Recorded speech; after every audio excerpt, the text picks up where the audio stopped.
Top 9 pinakamahabang sentensya na ipinataw sa mga bata. Pang-siyam, Eric Smith. Si Eric ay na-convict dahil sa salang second-degree murder noong 1994 at nasintensyahan ng maximum term present for juvenile murders.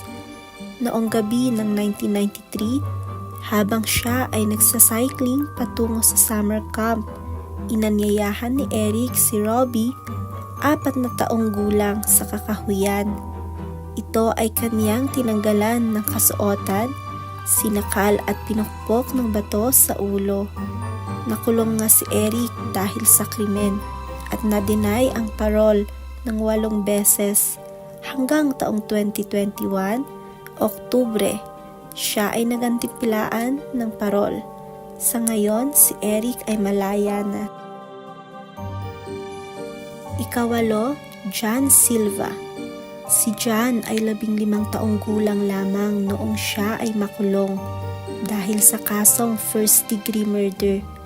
Kinidnap nga nito ang kanyang mismong kaibigan at kanyang binalot ang katawan ng biktima ng wires, bandages at plastic upang masuffocate ito at bawian ng buhay.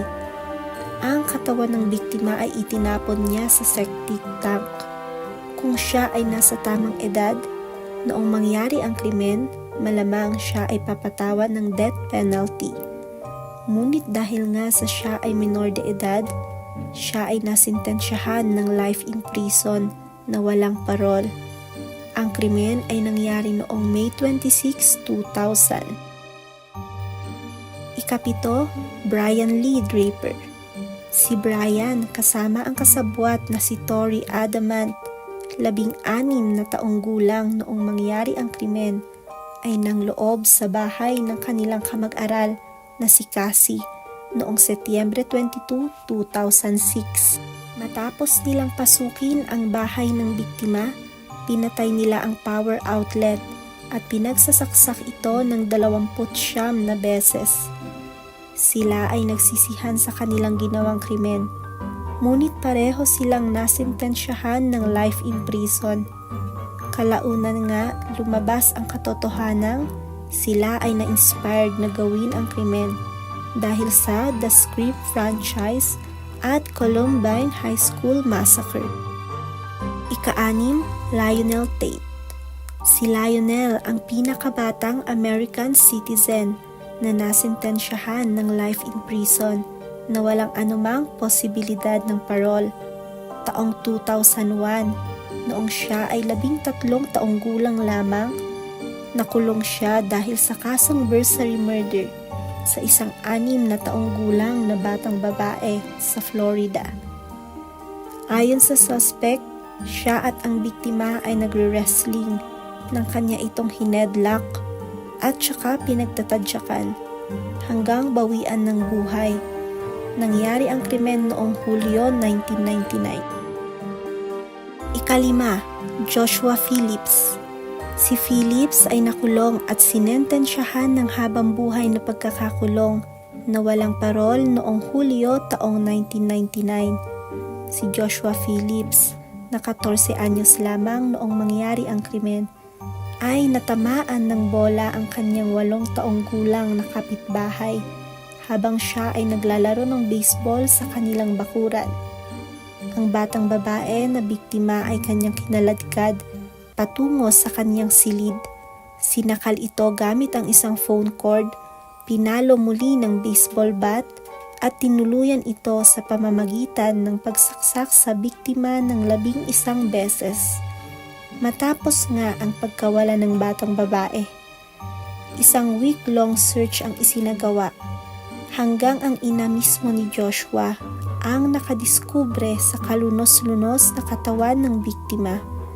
Ito ay matapos magkaroon ng leak ang mismong waterbed ni Joshua at dito nga ay nakita ang kaawa-awang batang biktima. Nangyari ang pagpatay noong Nobyembre 1998. Ashley Martinson. Ang babaeng ito ay talaga namang hindi kapanipaniwala na kayang patayin ang kanyang sariling mga magulang. Bago ang krimen, si Ashley ay nag-post ng isang tula tungkol sa pag-torture at pagpatay ng mga tao sa kakahuyan. Kaya naman noong matagpuan ang wala ng buhay na katawan ng kanyang mga magulang sa kanilang tahanan, agad na naghinala ang mga investigators sa kanya nang siya ay biglaang lumipad patungong Indiana kasama ang kaniyang kasintahan. Siya ay naaresto at umamin na binaril niya ang kanyang stepfather at sumunod ay pinagsasaksak ang kaniyang ina nang hindi bababa sa 30 beses. Siya ay sinentensyahan ng 120 years of maximum in prison. Pangatlo, Eddie Devine. Si Eddie ay nag-plead ng guilty sa mga kasong carjacking, armed robbery, kidnapping at sexual assault. Siya ay 13 anyos lamang noong siya at ang kanyang kaibigan ay namuwersa ng isang babae sa kanilang sasakyan. Habang nagdadrive nga, ang isa ay ginagahasa ang biktima. Sa kabutihang palad, ang biktima ay nakatakas. Noong ang mga suspect ay huminto upang magpagas. Si Eddie nga ay nasintensyahan ng 120 years sa lahat-lahat ng kaniyang krimen. Ikalawa, Kenneth Young. Noong si Kenneth ay 15 anyos lamang, ang drug dealer na supplier ng kaniyang ina ay binantaan ang seguridad ng kaniyang buong pamilya. Kaya naman siya ay nagdesisyon na ayusin ang problema sa pamamagitan ng pagtulong sa drug dealer upang maisagawa ang mga krimen. Subalit sila ay naaresto sa Georgia dahil sa box robbery. Ang dealer ay pinatawan lamang ng 1 life sentence, habang si Kenneth ay nakatanggap ng 3 life sentences na walang posibilidad ng parol. Napakasalimuot nito para sa isang batang tulad ni Kenneth, lalo na't siya ay napilitan lamang gawin ang krimen. At nito ngang 2021, sa kabutihang palad, siya ay pinalaya na. At ang una sa ating listahan, Travion Blount. Si Travion ay 15 taong gulang lamang noon nang matanggap ang pataw na 6 life sentences sa kaniya. Siya at ang 2 niya pang kasama ay ninakawan ang 12-12 kabataan sa isang house party. Tinangay nila ang mga pera, phones at marijuana. Wala namang naitalang namatay, ngunit ang kanilang krimen ay mabigat.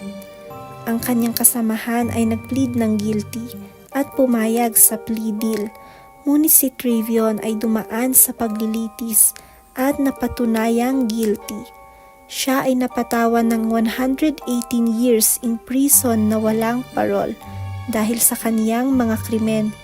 Makalipas ang ilang taon, ibinaba na lamang ng korte ang kanyang sintensya ng 40 years. At yan ang mga batang nasintensyahan ng matagal na pagkakakulong. Sa tingin mo, sino sa kanila ang hindi deserve ang kanilang parusa? Comment down below. At dito na nagtatapos ang ating topic ngayon. Sana ay may natutunan tayong aral sa ating video. At huwag kalimutang mag-like at subscribe. Maraming salamat. Kita-kits on our next video.